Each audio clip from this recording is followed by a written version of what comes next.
नमस्कार दोस्तों, Mrs Rajni Goyal dietitian Sirsa से मैं बात कर रही हूँ। आज मैं आपको बताना चाहती हूँ कि कोई भी खाने की चीज़ अगर आप एक्सेस मात्रा में लेते हैं, एक्सेस क्वांटिटी में लेते हैं तो नुकसान भी दे सकती है आपकी बॉडी को। हालांकि मैंने पहले भी अपनी कुछ वीडियोस में बताया है कि कोई भी खाने की पीने की चीज़ों को एक्सेस क्वांटिटी में ना लें। और आज मैं उसी टॉपिक में थोड़ा आगे बताना चाहती हूँ कि कोई एक चीज़ जो नॉर्मली आप अपने खाने में खा रहे हैं उसको भी एक्सेस अगर आप ले लेते हैं तो भी आपको कुछ डिसीज़ेज़ हो सकती हैं। उनमें से एक गेहूं के आटे के बारे में मैं बताना चाहती हूँ। गेहूं का आटा आप लोग बचपन से लेकर के बुढ़ापे तक हमेशा खाते आते हैं, लेकिन गेहूं का आटा एक ऐसी चीज़ है, अगर आप इसको एक्सेस क्वांटिटी में ले लें तो आपको सीलियक डिसीज़ एक बीमारी होती है। डॉक्टर्स भी उसको सीलियक बीमारी ही बताते हैं आपको, अगर आपको हो जाती है ये बीमारी आपको हो सकती है। ये मतलब ओवरऑल अगर आप गेहूं का आटा, राई है, जौ है जिसको ओट्स या बार्ले कहते हैं, अगर आप ये सब एक्सेस क्वांटिटी में खा लें तो आपको सीलियक डिसीज़ हो सकता है। मतलब आपके पेट में इन्फेक्शन एक स्टार्ट हो जाता है। और ये 6 महीने के अगर आप बच्चे से लेकर के 6 महीने के बच्चे से लेकर के 80-85 साल तक के एज ग्रुप के पर्सन को किसी को भी हो सकता है। और आप ऐसे में ध्यान रखें, जो भी खाना खा रहे हैं उसको एक्सेस कभी ना लें।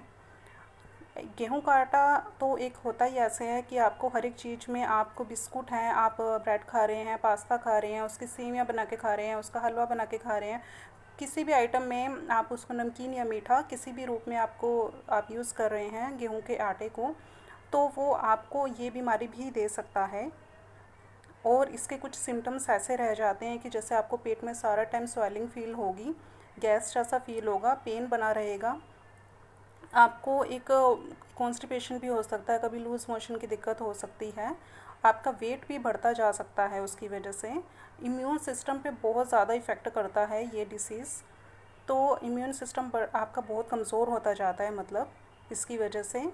तो आप कोशिश कीजिए अपने खाने में गेहूं के आटे को, जौ को, राई को बहुत ज़्यादा क्वांटिटी में ना लें। हर एक चीज़ को लिमिट में ही खाएं। जैसे गेहूं के आटे का भी मैं थोड़ा सॉल्यूशन बता देती हूँ आपको। नंबर 1 तो यही है कि आप इसको थोड़ी कम क्वांटिटी में ही खाया करें।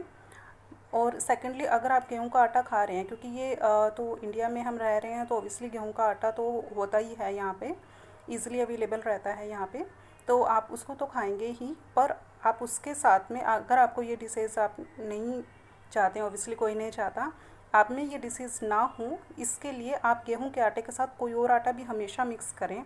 जैसे मक्की है, मक्की का आटा, बाजरे का आटा, सिंघाड़े का आटा, चौलाई, सोयाबीन, साबूदाना, ये सब आप कभी कोई गेहूं के आटे के साथ कभी कुछ आप कोई सा भी आटा मिक्स करके हमेशा खाएं। ये सभी आटे ग्लूटीन फ्री रहते हैं, तो और जब ये गेहूं के साथ मिल जाते हैं तो गेहूं को भी ग्लूटीन फ्री कर देते हैं। मेनली गेहूं के आटे में ग्लूटीन रहता है, ये एक प्रोटीन होता है, बॉडी के लिए बहुत अच्छा होता है, पर एक्सेस क्वांटिटी में ले लिया जाए तो बहुत डैमेज करता है बॉडी को।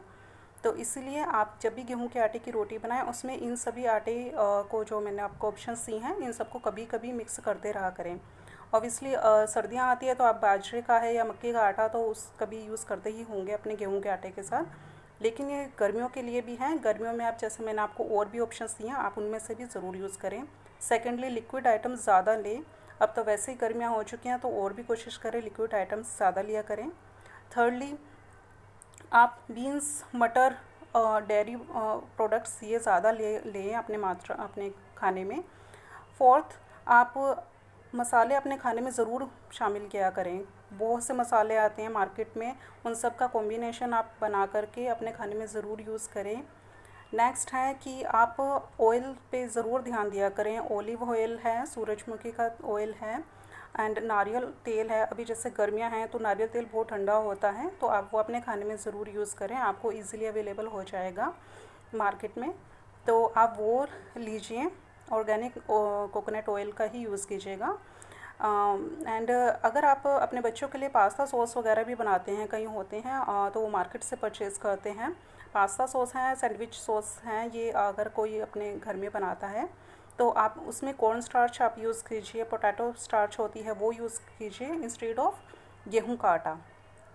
एंड फोर्थली आप जैसे ब्राउन राइस आपका बेस्ट एक ऑप्शन रहती है, आप चावल ज़्यादा खाएं, उसमें भी ब्राउन राइस का ज़्यादा यूज़ करें तो वेल एंड गुड रहेगा। आई होप सो आपको ये अच्छा लगा होगा, तो आप इसे ज़रूर शेयर कीजिएगा। Thank you.